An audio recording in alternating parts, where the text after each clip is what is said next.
मुंबईत तापमानाचा पारा 34 अंशांच्या पुढे. मुंबईकरांची उकड्यापासून आता सुटका होण्याची शक्यता कमीच.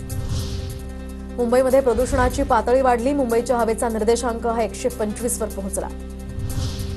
मध्य रेल्वे आणि हार्बर मार्गावर आज मेगा ब्लॉक. मध्य मार्गावर ठाणे कल्याण स्थानकांदरम्यान तर हार्बरवर पनवेल ते वाशी अप आणि डाऊन मार्गावर ब्लॉक असेल. कोस्टल रोडच्या देखभालीसाठी पालिका कंत्राटदार नेमणार. मरीन ड्राईव्ह ते वांद्रे वरळी कोस्टल रोडची देखभाल केली जाणार. यासाठी पालिका 84 कोटींचा खर्च करणार. मुंबई शहर आणि उपनगरातील रस्ते काँक्रिटीकरणाची कामं येत्या 3 महिन्यात अधिक गतीनं राबवली जाणार. वाढत्या तापमानामुळे रात्री रस्त्यांचं काँक्रिटीकरण गुणवत्तेवर लक्ष केंद्रित करावं. महापालिकेच्या आयुक्तांकडून अधिकाऱ्यांना सूचना. बीएमसीच्या तृतीय आणि चतुर्थ श्रेणीतील कर्मचाऱ्यांसाठी पालिका म्हाडाच्या धर्तीवर घरं विकणार. लॉटरीच्या माध्यमातून घरं विकली जाणार. सोमवारपासून अर्ज करता येणार.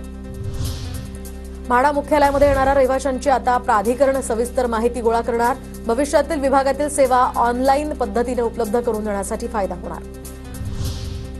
विरारमध्ये 12वी कॉमर्सच्या उत्तरपत्रिका शिक्षिकेच्या घरी जाळल्याचं प्रकरण. तर प्राचार्या मुग्धा लेले आणि शिक्षिका प्रिया रोड्रिक्स यांच्यावर गुन्हा दाखल.